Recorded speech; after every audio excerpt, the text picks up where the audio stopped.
Welcome, everybody. I'm first just going to make sure you all have your cell phones off.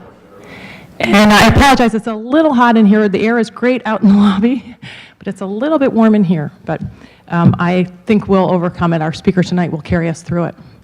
For those of you who don't know me, I'm Ellen de St. Phal, Director of Community Relations here at Concordia. And I am delighted to welcome you to our 2013 fall season of Books and Coffee. And before I get started, I want to thank Alice Neal, our Bronxville neighbor and Concordia friend, who made this wonderful connection for us tonight. And it's because of these community connections that we are able to have such wonderful speakers here. So I want to thank her, and I'd like to also thank the Friends of Concordia, whose support makes these programs possible. And I don't know what I think about my microphone, but anyway. And now for our special guest. I'm honored to welcome author Peter Georgescu to Concordia. Mr. Georgescu's story embodies the American dream. After surviving the atrocities of a labor camp in Romania, he immigrated to America at 15. With no understanding of the English language, he went on to graduate from Exeter Academy, Princeton, and Stanford universities. He then joined Young and Rubicam and rose through the ranks to become chairman and CEO.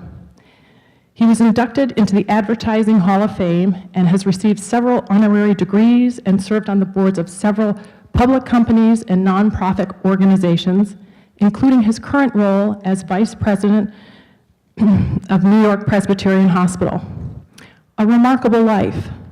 But what makes Mr. Georgescu's life extraordinary is not only his academic and professional successes, but also his resilience and, to use his term, his intellectual humility. His book, The Constant Choice, An Everyday Journey from Evil Toward Good, reveals his personal quest to find the true meaning of goodness in human life. His reflections are honest, thoughtful, and thought-provoking. I am both humbled and inspired by his compassion and capacity for forgiveness. And I'm not alone in my praise for his book. Others have proclaimed it inspiring and provocative, prompting in-depth discussions about good and evil, faith and belief, and the purpose of our lives on earth. Among his many reflections in his book, he cites T.S. Eliot. But reading The Constant Choice, I found myself thinking of Seamus Heaney, another great contemplator of good and evil in everyday life. And I will quote from Mr. Heaney's poem, Voices from Lemnos. Human beings suffer. They torture one another, they get hurt and get hard. No poem or play or song can fully right a wrong, inflicted or endured.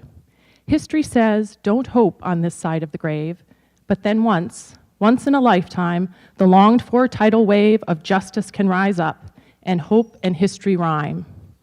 I would say The Constant Choice is part of that longed-for tidal wave, and in Mr. Georgescu's remarkable story, hope and history do rhyme. Please join me in welcoming Mr. Georgescu.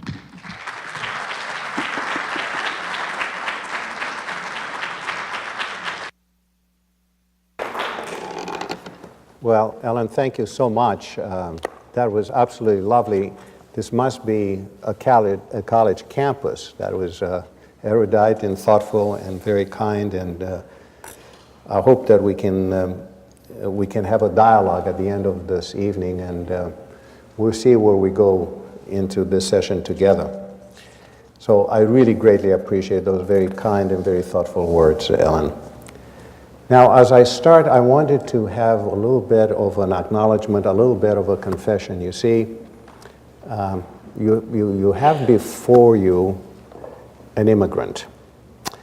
And I know we're all immigrants at one point or another in our lives, but perhaps I'm a little bit different than many of you because I happen to be an immigrant who came off the boat. And at the same time, I'm also a very typical immigrant because I always wanted to belong to this country, as many immigrants do. You know, I wanted to live by the extraordinary values and precious freedoms that this country possesses, unlike almost nothing else in the world. I wanted to be a good citizen. So yes, I care about America, which is now my country, adopted country, and it is my home. It is a nation I love and adore deeply. And you'll hear shortly that it is in fact the people of America who saved my life. Yet, for the last decade or so, it has become rather clear to me that the challenges that this country faces have become enormous, complex, and difficult. So, part of what I want to chat about today as a reason for writing the book is that I'm worried. I'm worried about the zeitgeist. I'm worried about our culture. I'm worried, more worried, I would say, than perhaps I have ever been in my life. And I'm worried because too many of our actions, too much of our culture, reflect the narcissistic, self-centered, the entitled side of our natures. So I wrote this constant choice because I've been troubled by too many Bernie Madoffs in our society. And I wrote this book because of the greed and fraud and narcissism that helped lead to the 2008 financial crisis, where millions of people lost their jobs, and now, almost 6 years later, millions still don't have the ability to earn a living. I wrote this book because of this kind of greed and narcissism, coupled with many unwise political decisions, not just recently, but over the last 30 to 40 years, and turbocharged by the forces, powerful forces of globalization and technology and their complexities, have resulted in a big problem for our nation. Together, all of these events have helped create a vast and growing divide between some 15% or so of our wealthier citizens and the vast majority of the hard-working folks. This chasm is immense and has created an economic, social, and cultural caste system which is almost impossible to bridge. Nobel Prize economist Joseph Stiglitz stated that 4 out of 5 Americans will experience some form of poverty in their lifetime. I think this is a train wreck in the making. The gap is both morally wrong and unsustainable. History has been brutally unkind when the disparity between the rich and the less fortunate grows too large. You can go back to the French Revolution or a good part of the Arab Spring that we've witnessed in the last bunch of years, the Occupy movement that we witnessed 2 years ago, the recent unrest in Brazil, are all consequences of the disparity when it gets too large. And arguably, this is the most consequential issue facing our nation today. I also wrote this book because I've been bothered by the lying and distortions and deceptions in our political system. We witnessed all of that in last year's elections. And today we have a dysfunctional tribal warfare and gridlock in Washington. I did this because there's too much money slushing around our politics and politicians. The 2012 election cost us some $7 billion. It was about 350% more than we spent a couple of decades ago. And here are a couple of interesting facts, troubling facts. Only 630 people accounted for 98% of all the money that was declared supporting super PACs, and that's over $3 billion. And the percentage of the US population, take all of us all together, who contributed $200 or more towards political campaign was a whopping 0.3%. So I'm afraid that we are in a realm on both parties of political corruption. We're becoming increasingly like the banana republics we used to deride just south of the borders some years ago. And finally, I wrote this book because of the 46 senators from both parties who managed to vote against common sense, the common good, the will of the people, demanding background checks to prevent criminals and the mentally ill from acquiring guns. And just this week, of course, we were once again served with a horrifying reminder in the Washington Naval compound. And Dr. Janice Orlowski, she is the chief medical officer of the Washington Hospital Trauma Center. And she received the injured and the dead. And she was quoted saying, and we heard it on television, by saying there's something evilish in the sickness happening in America. We must all work together across the country to end this evil. So it all kind of led me to think, and it does lead me to say, don't we wish, we all want to say tilt enough to all of this, that this behavior is really unacceptable, that we must stop such outrageous deeds. Yet there's another problem that we have to overcome. There's a general sense of apathy in today's world, in our world. We simply accept this behavior as if it is a natural part of us as humans, and that there's nothing we can do about it. And that's a troubling fact. Too many of us seem comfortable to shrug our shoulders, to turn our heads, and let these bad actors carry on their nasty, evil deeds. Which brings me to ask the question, for me, what is evil? So here's my definition. I went to the most profound source you can find in today's world, my iPhone. And it says very simply that evil deeds are deeds that harm other people. And I hasten to add, without fair and reasonable justification, as in a just war or self-defense. Now, to grasp the very essence of evil, its source and the power it has in this world, does require to dive a little bit deeper into the human condition. And you know, I had significant advantages in my life's journey to help me understand human nature. I've had a privilege, if you want to call it that, to experience the evils of greed, selfishness, entitlement, and ruthlessness. I had to endure early on in my life the brutality, the violent side of our natures. And those were really precious gifts, counterintuitive, of course, at first blush, but they all started with my birthplace. I was born in Romania just as the Second World War started. And because my father worked for an oil company, an American oil company, the Nazi-sympathizing regime imprisoned him. And there he was for 3 years, as I was slowly growing up, living with my grandparents. He survived the war, and afterwards, he was on a trip to New York in 1947, along with my mother, to visit the headquarters of Esso International in New York City. It was supposed to be a 2-week trip, and we were in Bucharest, my hometown, living with our grandparents who were babysitting for us. But just at that moment, the Russians forced a communist takeover across the entire Eastern Europe. And shortly thereafter, my grandfather, who was a famous politician and a Romanian patriot, he was loved, adored, and admired by the people he had served for many decades. He was nearly 80 years of age.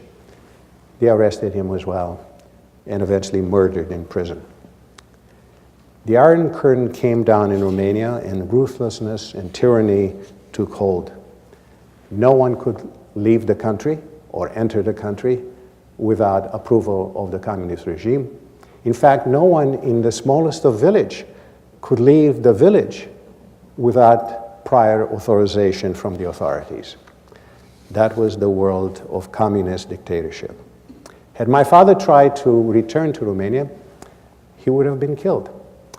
And to support my contention is the sad reality that in the early days of the communist regime, they rounded up some 300,000 leaders in intellectuals, anybody who they thought could be a threat to the regime. They were political leaders, religious leaders, business leaders. It didn't matter. They got rounded up and killed. So we got separated again at this time from my parents.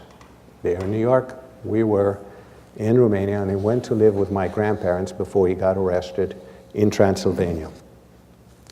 Around the age of 10, I don't remember exactly how old I was, but I was around 10. I too was arrested by the Romanian secret police, and I was placed in hard labor, along with my 5-year-older brother and our grandmother.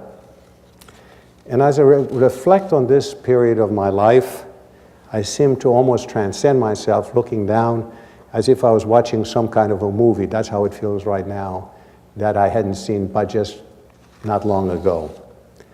I see our new home. Our new home was a smallish room that was confiscated from some citizen's house. There were no furnishings in the room. Our bed, made out of fresh hay, took up about 1/3 of the area.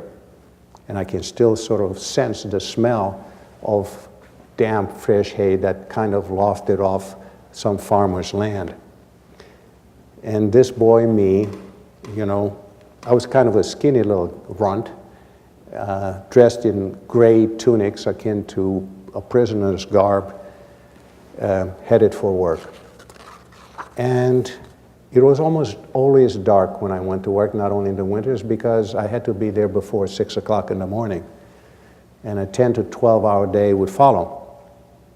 At first, this boy, that's me, had to go down into the sewers of the cities. And it was always cold and damp there, and the stench that was deeply embedded in my sinuses. And I can still sense the weight of the buckets of sludge that I had to carry, bent almost at 90 degrees, to fit in the underground passages. So a new life chapter began for my life, and the routine was repeating itself 6 days a week, except for Sundays when blessedly we slept pretty much throughout. As I grew bigger, I graduated to work above ground. I dug holes for electric poles around the city. And later, in the early mornings, around 5 a.m., I had another job. In the darkness of the night, of course, I had to turn off the lights in a region of the city. And I had to reach into a series of transformers to be able to switch the lights off. And it was really a city that was very poorly lit. They were trying to save on electricity. And so it was hard to even find a transformer, except that they emitted a buzzing sound and also a smell, an aroma that was akin to burnt rubber. So you knew as you were getting close to them. But the trick was, of course, very important to find the right switch. And unfortunately, the switch was in a different place in every one of the transformers, and you had to remember which it was. Because the switch had a wooden handle about 3 to 4 inches long, and if you didn't grab the wooden handle and your hand touched the exposed metal, you were slammed to the ground by the force of and the shock of the high voltage electric current. And sort of, I had anxieties most mornings going to work day after day, saying, remember, big guy, where to put your hands. So life went on, months and years passed, and you know, we had every reason to believe that this was going to be it for the rest of my life. There was not a glimmer of hope that was based on reality. Whatever hope I had was instinctive and intuitive, not because there was a glimmer of light to say, aha, this too shall end. But fate intervened in a most surprising and amazing way. A truly ghastly attempt by the Soviet and Romanian governments to get my parents in New York to spy for them backfires. What happened is that the Romanian and Soviet diplomats came to my dad and said, Mr. Georgescu, if you want to see your kids alive again, you're going to spy for us.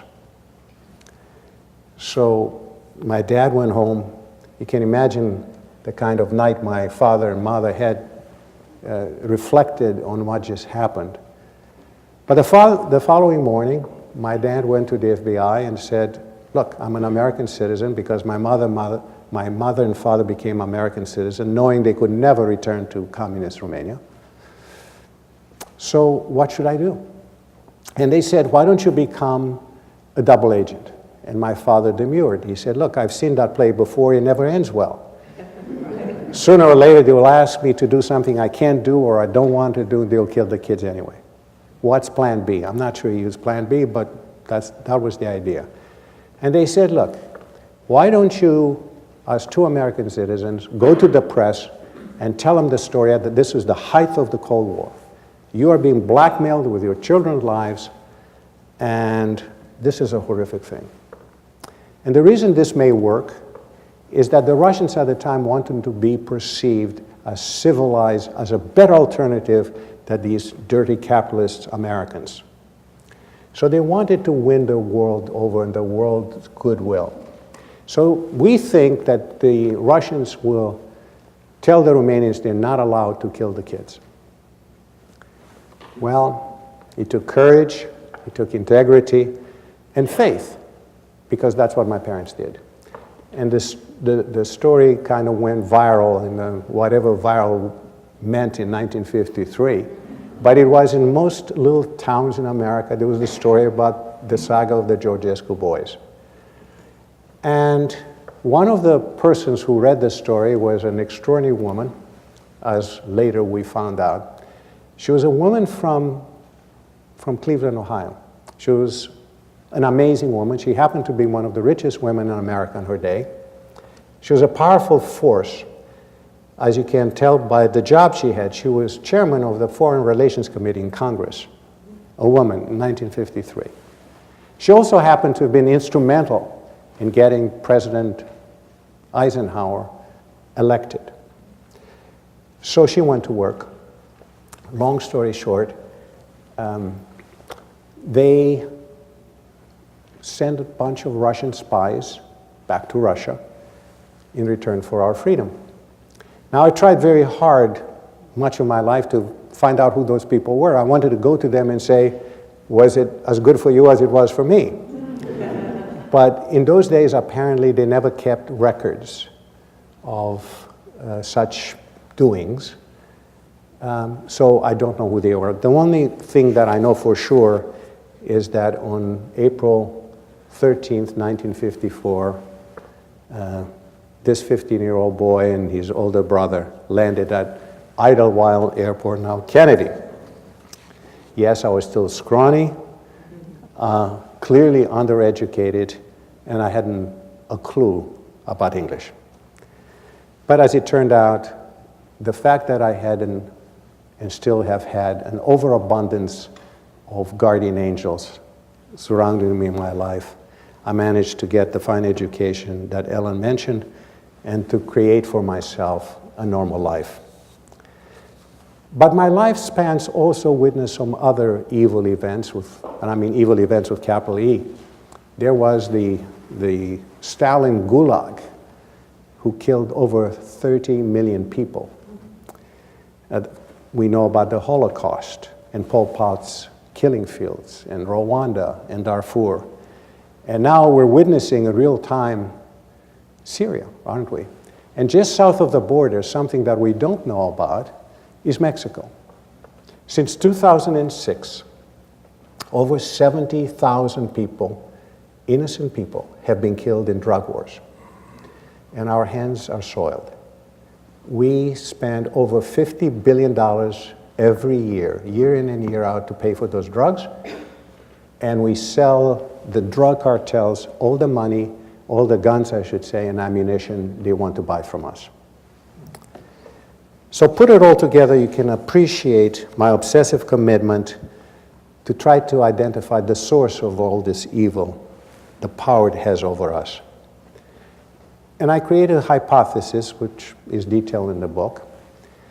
And my suggestion is that along with my personal life's journey and studies that I've done with evolutionary biologists like Paul Ehrlich and others, I suggest that our violence and ruthlessness and bullying and greed and deception and narcissism are instincts that we have acquired over some 7 million, yes, 7 million years that our ancestors experienced in the African plains. Because there, 7 million years ago, some geological catastrophe happened, and the primates, our ancestors, were forced to leave the trees and come and land on the ground and become bipedal. And there, hello, they found the most ferocious predators in the world, in the African plains. So what did they have to learn? They had to learn to be ruthless and cruel and mean and deceptive, because that's what it took to survive. And they had to face famines, because they also had to experience the kind of brutal summers and almost ice age cold winters. So they developed new instincts over time. Selfishness, narcissism, me first. Me first was critical. If I didn't take care of me, I was dead, I was gone. And hoarding was even better. The more resources I had, the better off I was. The more food I had around me, better chances for me to live another year. Now, these were amazingly, amazingly helpful instincts.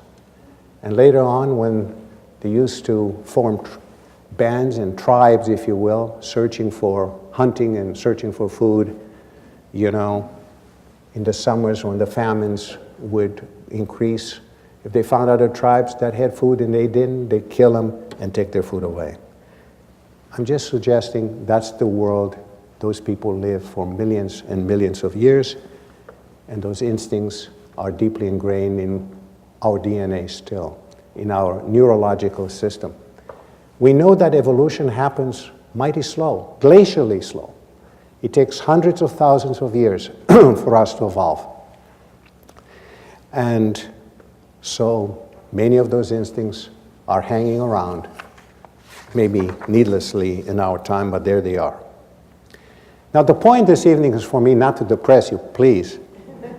It is rather to try to understand the cause of this evil and where it came from. Because I believe that with this knowledge, we can be empowered to control these instincts and to keep them in check. Now, more importantly, we're also better than that. We're also caring, compassionate, loving people. And you all, and I very much at the top of the list, have experienced that. I saw it in my life, I saw it in my business world. And as an example for all of us, just to ground ourselves, we have seen in the outpouring of heroism and kindness and thoughtfulness when Sandy hit about a year ago. That devastating storm that hit not only New York City, but also neighboring states and the coastlines. And we witnessed thousands of people reaching out to total strangers. They sent food to them because they had none. And they said clothing because, as you may recall, the evenings were getting cold. And hundreds upon hundreds were taken into their homes because the stricken peoples had no other place to go. I see it at the New York Presbyterian Hospital where I work, when thousands of men and women have chosen to come to work every day to carry out their jobs with caring and compassion. They have chosen their life's work to help heal the body and the soul of those in pain, those who suffer, and those who need help. So, yes, we are clever as a species, we're inventive, we're kind, caring and loving and more. So now, basically, the point in my book is that now we have a choice to make, a choice on how to behave. We can resist the inherited evil instincts because we can realize that those traits that were acquired long ago really have become destructive in our lives today. The evil deeds have no useful purpose in our business, in our families, in our communities, or in our little united, interconnected global village. So perhaps it's time for us to consciously reject them. Instead, we seem today to be advertising them on television, on movies, on video games. There's a new video game today, apparently just broke all records. $800 million worldwide, around the world. And they say it's as violent or more violent than, I've forgotten the name of it, I heard it this morning on radio. Or if you open up your friendly newspaper, what do you see? A whole series of all the crimes and rapes and maims that happened the day before, and we are being brainwashed saying, that's who we are. And too many of us choose to believe that. But I suggest that all of these things can now be publicly condemned, that we have to say that they don't have any role to play in our politics, in our business, in our private life. Enough. Because our instincts don't decide for us, we choose. We get to decide whether we are happy or not. And I remember watching in an interview the actor Michael J. Fox. He looked at the camera and said, folks, I've got Parkinson's. Everything else I get to choose. An inspirational statement. And Google's slogan has it right. Do no evil. Instead, choose this amazing, kind, compassionate side of our natures. Because I think now we know that the only reality that matters is the reality that we can create for ourselves. And for me, the underlying purpose of For Mankind is to move the human conditions towards the good, which means that we increasingly have to care about the other in our lives and around us. We need to make their lives better and take away the emphasis from ourselves. Because that caring, that concern, that love for the other is the only thing that brings us success, true success and fulfillment. Now, a question could be asked, okay, can all this wonderful notion of positive transformation, can it really have a role to play in our everyday lives today? Can values and morals be part of our existence? If it does, the first critical step is to go back to the other. Because the other are our children, our family, our friends. They are the customers in our business world. They are we, the people, to our government.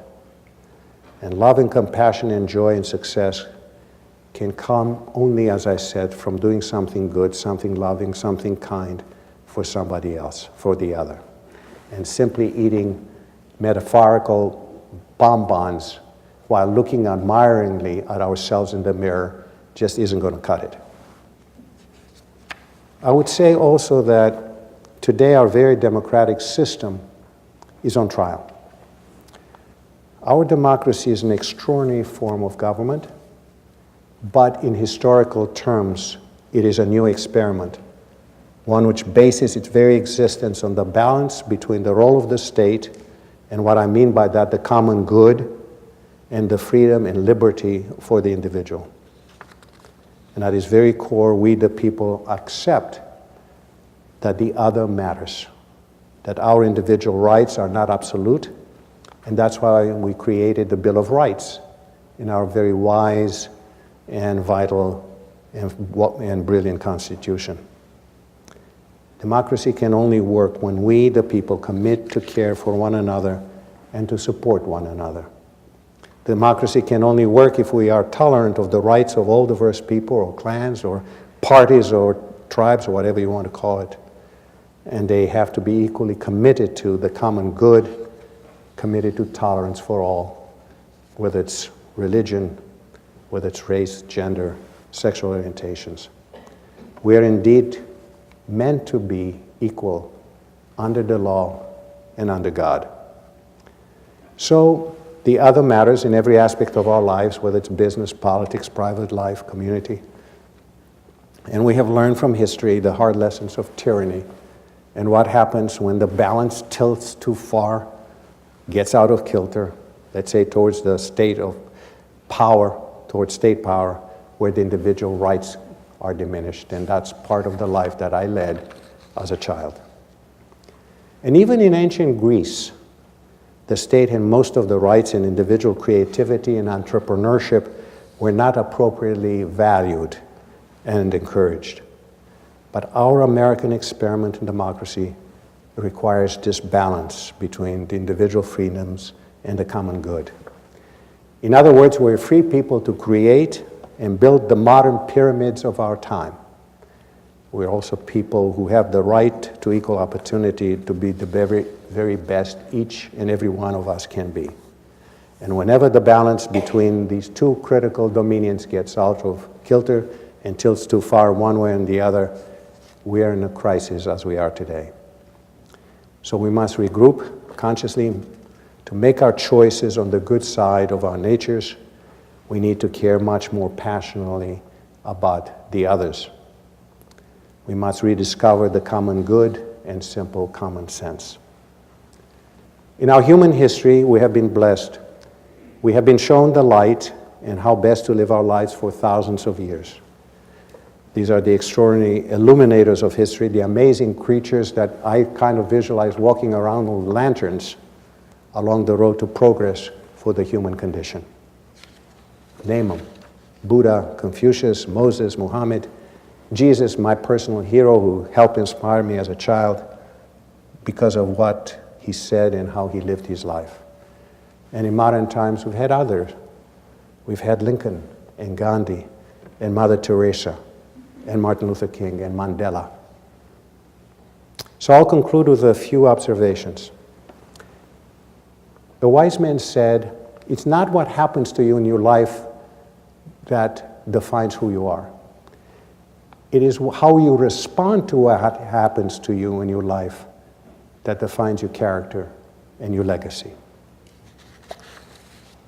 The second point I want to make is to share with you some good news, some really great news.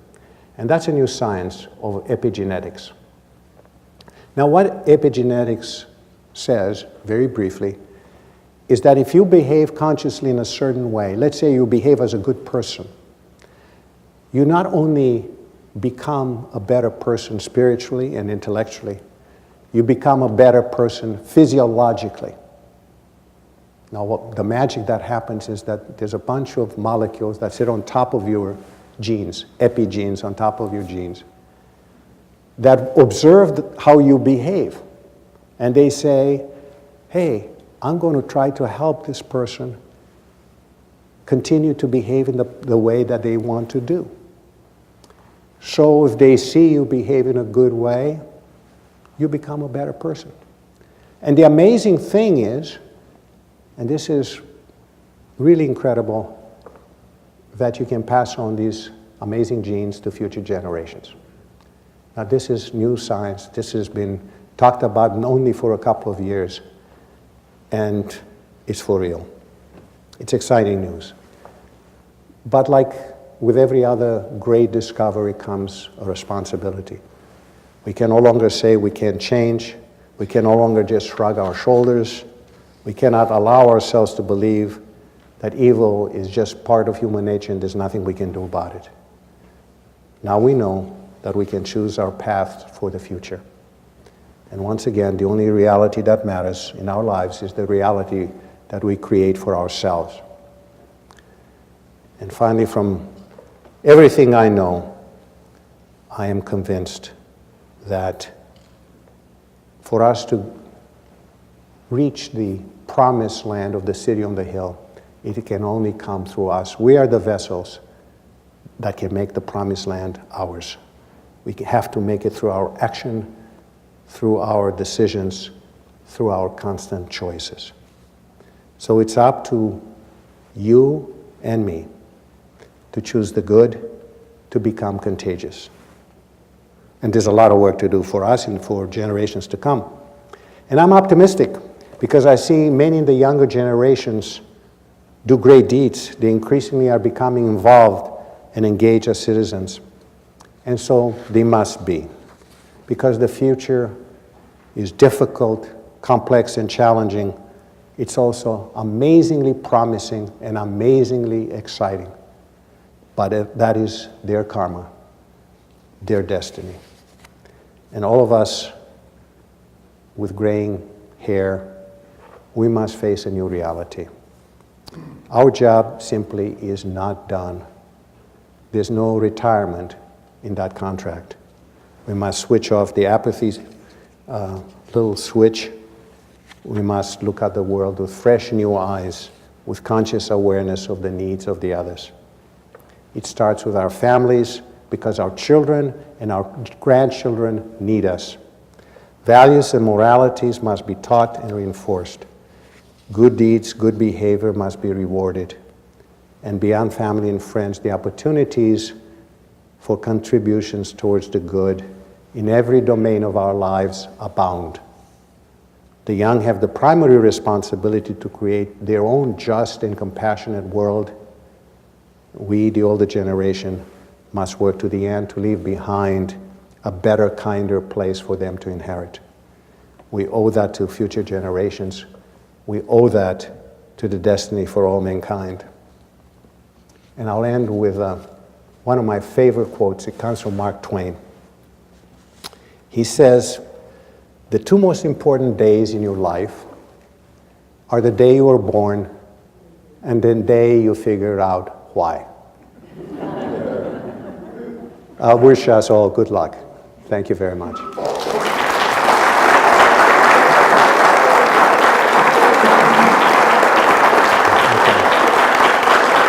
Thank you. So, we are going to have some questions, comments, whatever you like. Raise your hand and go at it. Please. Yes. My former colleague. Yes, Peter, it was a fascinating talk. Thank you very much. Thank you. There's a lot of optimism rooted in your message tonight, and thank you for that. Do you have any thoughts on policies that would help manifest the optimism, in a way that's actionable, politics-wise or governance-wise, that would, that would help the people and the country get on a firmer footing as it relates to these points? So the question was, do I, and I'm saying this for the recording camera, that do I have some comments to make on practical policies in politics, governance, whatever, to move ourselves in the directions that we're talking about? I think basically that's what you were asking. And I think yes, I do. I'll venture to say that we face many complex issues in this country. More jobs, sustainability, energy, education. Those are huge issues. But the good news is we know how to fix just about every single issue that confronts us. That's not the problem. We are creative, we're imaginative, we know how to fix our problems for ourselves, for the world. The challenge is, can we muster the will to do that? That's the problem. If we didn't know how to fix these things, that would be a different kind of a challenge, We'll be searching around the world for a group of bright men to go out and do it. Take education in this country. We know how to create superior education for everybody. There are case histories outside of the United States. The two most successful secondary educational countries in the world are Finland and South Korea. We know what they're doing. It's not magical, it's not difficult to do. We also know how to fix our problems in the north, south, east, west, rural, in the metropolitan areas, in areas of poverty. We know how to do that. And the reason I'm here tonight, and the reason many, not just me, many of us are talking about these kind of issues, is because we are not going to really get it done until we, the people, change. We have to do these things. We have to empower others to say, let's send to Washington the people who can do the right things, the people who can get together and look for the common good, the people with ideas who really care about what's happening to the country in the future. It's not about me, it's about us. That's what we have to do. And so I believe that the long-term future is not waiting for, Mr. or Miss President to come and tell us what we need to do. We know what we need to do. We need to get the will to act together, to collaborate together. This kind of nonsense that's going on today is crazy. We got to say stop to these guys. Get together, fix the problems. That's what has to happen. So I'm optimistic that we're going to see the light. I really am. I'm very hopeful. But I'm going to keep talking about it. Other question or comments? Please, ma'am. Do you think that in the country today, we see many times that we're trying to disassociate ourselves many times from religion, in God we trust, or, whenever we happen to talk about anything to do with in the schools or whatever. Do you think that this is having any kind of impact on particularly the younger generation when they see and hear this kind of, activity? Yes, I think the lack of spiritual awareness, understanding, concern is arguably at the top of the list of my concerns. The sad reality is that too many in our country don't have the resources, don't have the nourishment and the support that many of us have had growing up. And it starts with the family. At the end of the day, the family is the crux of the issue. Parenting, without doubt, is one of the most important things that we humans can do, is to nurture and support and give and empower the future generations to fly. And so the sense of morality, the sense of spiritualness, in order to love the others, you have to have an understanding that something bigger than we individually are.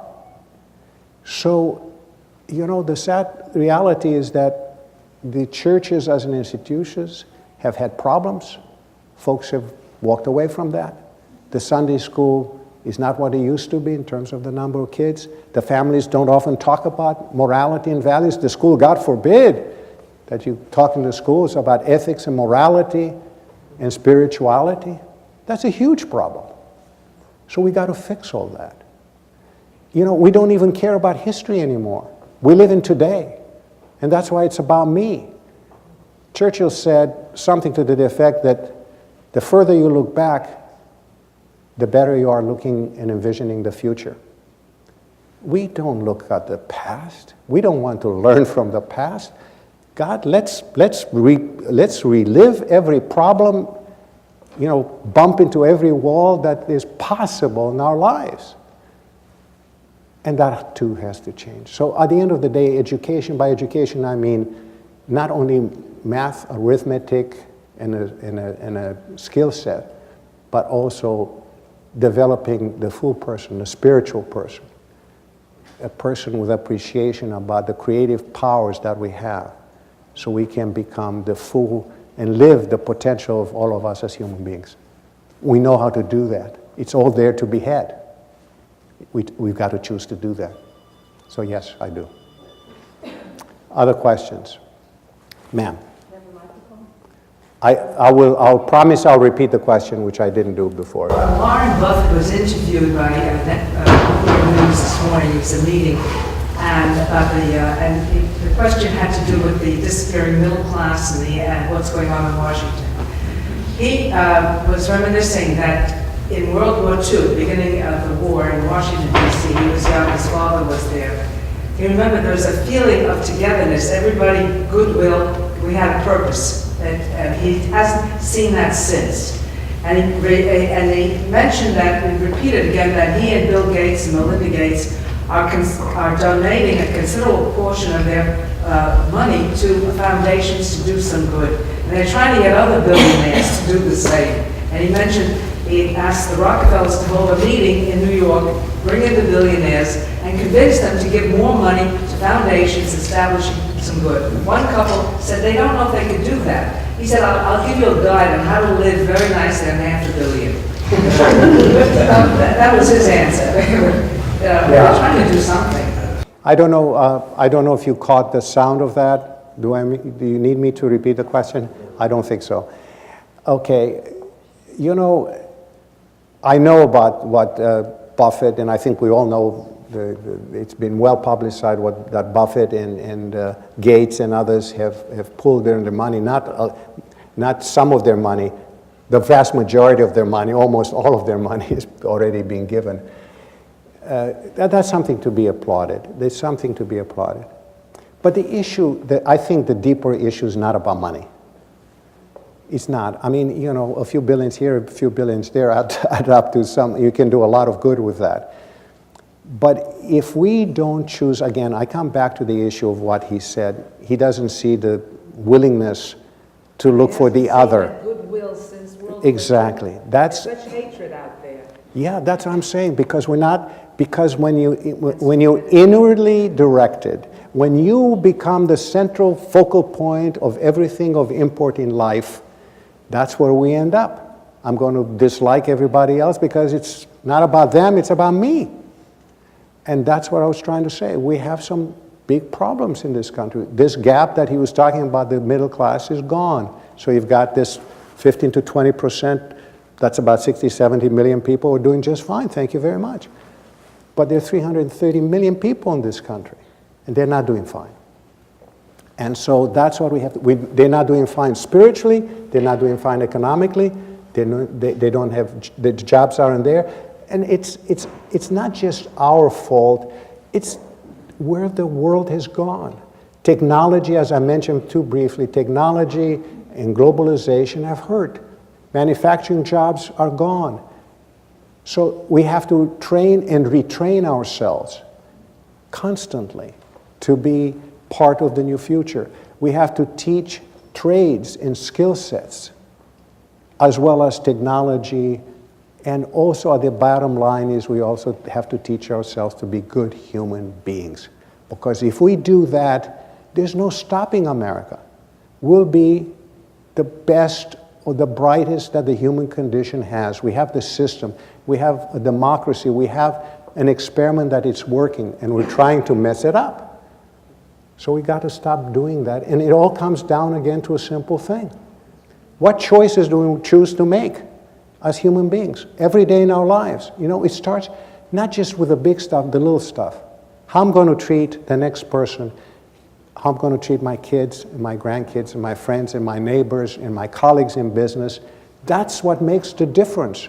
When we do that, the jobs will be there, the creativity will fly, because we know how to do those things if we have the will to be good people. And that's the point. I like to have Mr. Buffett's money and Gates's money and all the rest of it. That's not going to fix the problem. We are the only way for us to get out of this mess. We the people. Ma'am.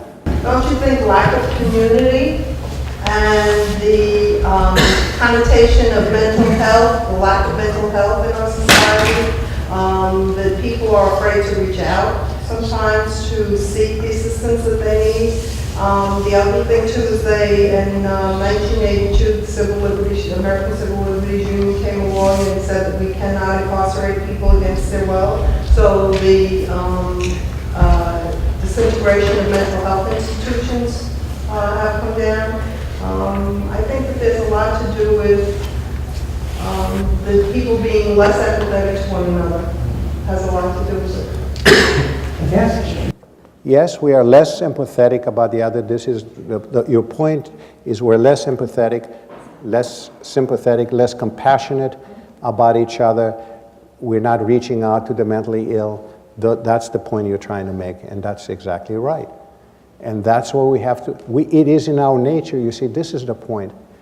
We have to look inside of us and have the courage to allow this part of our beings to play, to be free, to reach out, to help, to be confident that my compassion is a way of life. This is back to what Mark Twain said. Why the heck are we here? Why are we here? There has to be a higher purpose in this life for each and every one of us that's simply trying to narcissistically feed our base instincts. Yes, we first have to have food and water and nourishment and all of that, but that's not enough. I think our purpose, and that's why I mentioned all those people, we've been told what to do. We have to be compassionate. We have to reach out. We got to help those people. Look, most of us are normal, whatever normal means, within a range of whatever, a couple of standard deviations from some average. But there are people who are mentally ill. There are people who are sick. There are people who are born with defects and all the rest of it. We're not a perfect species. There are many moving parts for all of us. Our parents get older. We're getting older. Our kids need help. All the rest of it. We have to live in a community, to your point, community, where we look out for each other.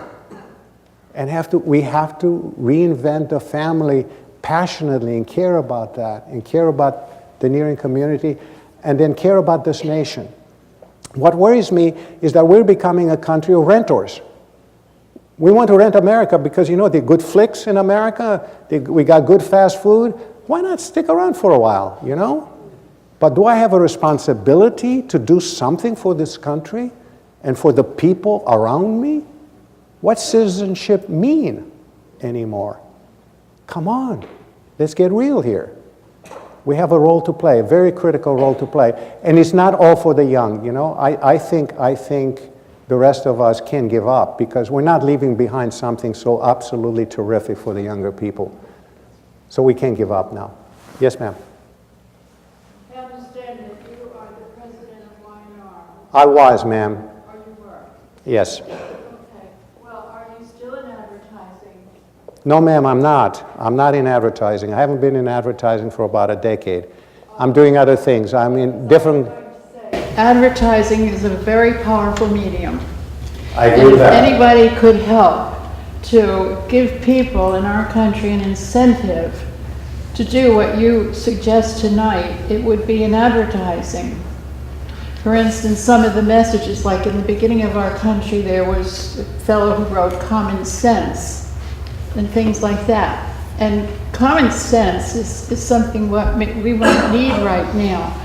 For instance, like you said too, and everyone knows, the home and the school is where the seeds are planted and they grow. I know that when I was in school, there was a girl in our class that could lie and look you straight in the eye. And that was one of the worst things that could happen to a person. We said, now look at today, the lying, the cheating that goes on in school and in government and everything. The schools have got to bring back, if they don't want to call it religion, they got to call it ethics of how to behave toward your fellow man. And that's why I thought advertising, because I was in advertising many years ago, and I know how it can move the people. Yeah, well, you're quite right. I'm not going to repeat what you've said, but it's wonderful. And I think, as I said, yes, all you have to do is turn on the television and look at a lot of politicians, and you see all the ugly things that you were talking about. And that has to be fixed. Morality has got to be fixed. Look, the point is, at the end of the day, we, the people, have to demand better advertising. We have to demand better movies. We have to demand the kind of video games that are not all about how vicious and killers and murderers we can be. And that's up to us to do it. And we vote we make those determinations. We vote who goes to Washington. We vote the kind of games that happen. If $800 million in the first week, that's a vote of confidence in how evil we can be.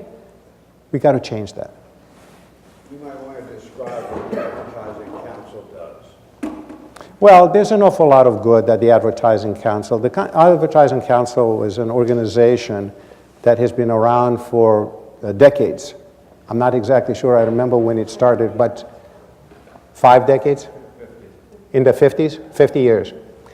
And advertising people, advertising companies have gotten together and they do pro bono work on just about every conceivable good cause, from education to proper nutrition to anti-drugs, which is one of the biggest campaigns that the advertising business has put together, and by the way, has had effects. And it does have effects. So advertising people do a lot of what you're talking about. And so, yes, there are businesses. You see, this is the good news. There are people and businesses that really do a lot of what we're talking about. I'm not alone. There are lots of people, lots of organizations, lots of businesses, and we all have to keep the drumbeat rolling until there's a tidal wave, until we demand to have the kind of a world that we all want to have. That's why you're here. So that's why I'm optimistic. There's some young people here. You got to do it, man. That's your karma, and we got to give you a little better head start than you have right now. Yes, our pastor has an answer to Mark Twain's question as to why we're here, and what he says is we are here to know God and to do His will. Sounds good to me. You know, I think your pastor is very wise, and if you really look at almost every religion on the face of the earth, fundamentally at the core, they all say the same thing. It's about love, it's about compassion, and it's fundamentally the golden rule. Do unto others what you would have them do unto you. Every single religion. Confucius said that, Buddha said that, Moses said that. Every religion, whether you're Jewish religion or Christian religions, they're all in the Quran, it's all there. So we know, back to the point, we know what to do. So, gosh darn it, let's go do it. Let's go do it. Thank you very much.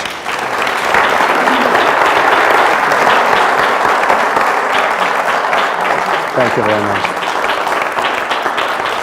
I think he has set the bar high for our season. And it's a wonderful address specifically to the overall academic theme at Concordia this year, which is resilience. And I couldn't think of a better speech to that topic. But it was most inspiring, and I thank you very much.